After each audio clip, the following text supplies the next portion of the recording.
Bonjour à tous et bienvenue pour cette nouvelle vidéo sur la chaîne.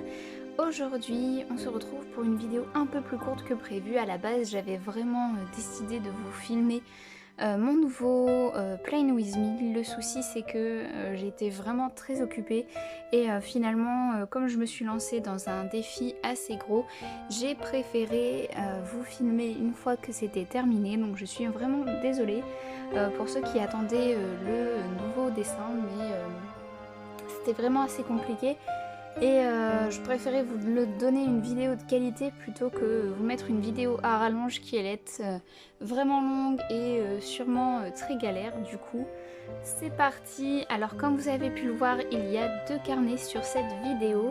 Si vous êtes habitué à venir sur la chaîne, vous savez que ce carnet-ci était le bullet du journal que j'utilisais actuellement, mais il est maintenant terminé. Donc voilà, ce gros bébé est fini et du coup j'attaque un nouveau bullet journal. Donc comme vous le voyez, c'est bien écrit bullet journal puisqu'il s'agit d'un lush turn à point comme je vous l'avais dit.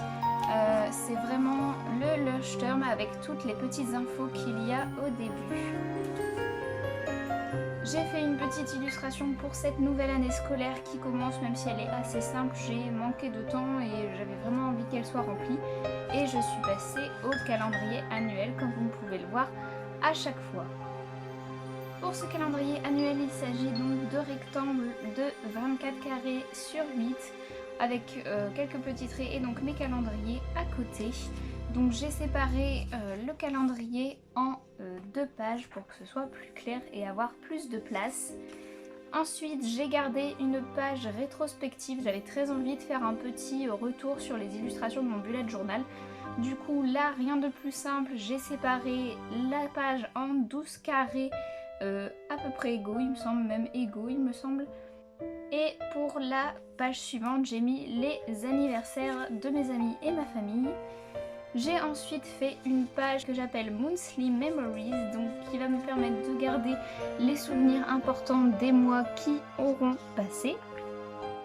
Et on passe du coup à la page qui m'a demandé beaucoup de temps et qui m'a bien fait galérer. Heureusement que je l'avais fait au brouillon avant parce que sinon ça aurait été très difficile. Qui dit rentrée scolaire, même si pour ma part ma rentrée se déroulera début octobre, dit tout de même rentrée à Poudlard et je n'ai pas pu m'empêcher de faire cette sublime page que j'avais repérée sur Instagram. Voilà, je la trouvais superbe, il me la fallait absolument dans ce nouveau bullet journal. Du coup, c'est ce que j'ai fait. Comme vous pouvez le voir, il s'agit de l'illustration qu'on retrouve sur la carte du maraudeur, en tout cas à peu près, puisque c'est vrai qu'elle est assez difficile à reproduire, il y a énormément de détails. Donc je l'ai fait à ma sauce, même si je suis très fière du résultat. Du coup voilà, vraiment des dessins, c'est du détail, mais ça m'a pris vraiment beaucoup de temps.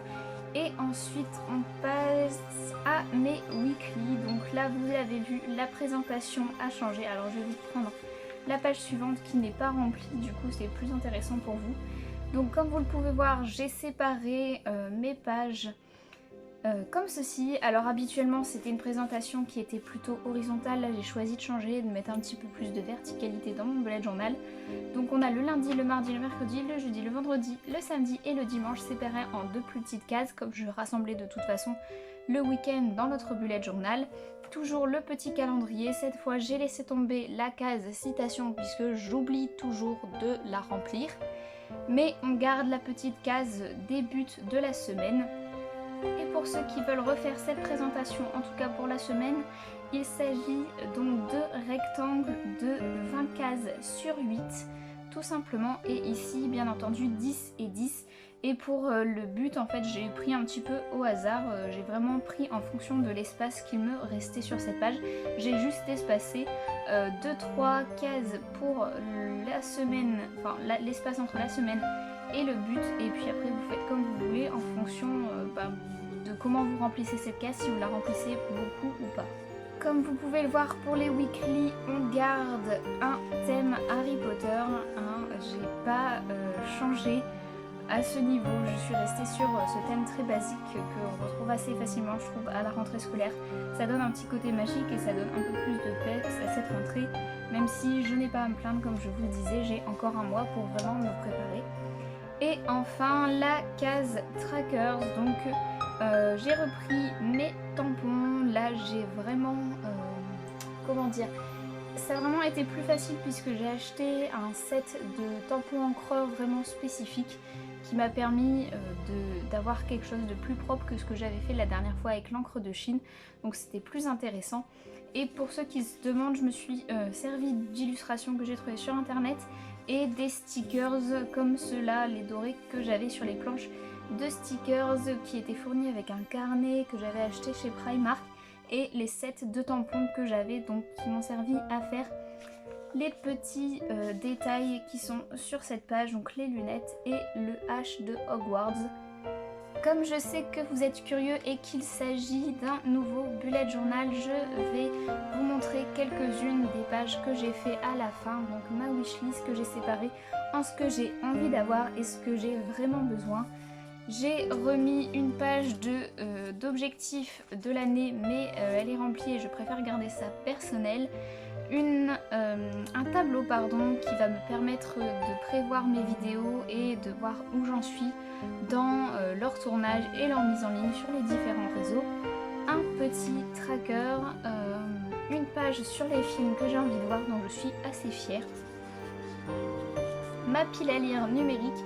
Ici il y aura la pile à lire papier, je ne l'ai pas encore fait, même si on est le 1er septembre, il va vraiment falloir que je m'y mette, surtout pour pouvoir mettre ma pile à lire du mois. Une liste des livres qui me tentent beaucoup et j'ai séparé les fictions des livres un peu plus documentaires. Une page DIY et une page sur les vidéos que j'ai envie de faire pour cette chaîne.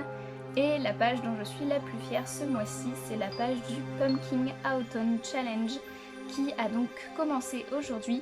Si vous ne connaissez pas, je vous mets un lien dans la barre d'infos vers la vidéo de Limo, c'est un challenge littéraire. Si vous avez envie de voir ma pile à lire en détail, parce que je ne suis pas sûre que vous puissiez lire très exactement ce qu'il y a sur cette pile, je vous invite à aller voir sur le boudoir l'article qui est consacré, je vous mettrai là aussi le lien en barre d'infos. Voilà, c'est tout pour ce petit setup de mon nouveau bullet journal.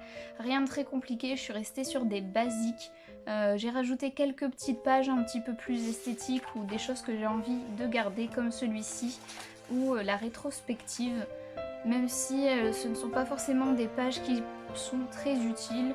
C'est surtout pour avoir un petit peu de souvenirs et puis pour revoir un petit peu ce que j'ai fait au fur et à mesure. Comme je vous le disais, je me suis vraiment inspirée d'un dessin que j'avais vu sur Instagram, d'une page de bullet journal que j'avais vu sur Instagram et bien entendu de la carte du maraudeur de Harry Potter.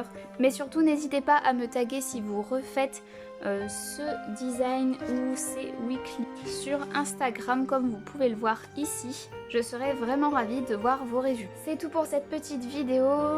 On se retrouve au mois d'octobre pour un Play With Me. Cette fois, j'essaierai de prendre le temps de vous filmer un peu plus correctement ce que j'ai prévu de faire. Je vous fais de très gros bisous et je vous dis à très bientôt sur cette chaîne.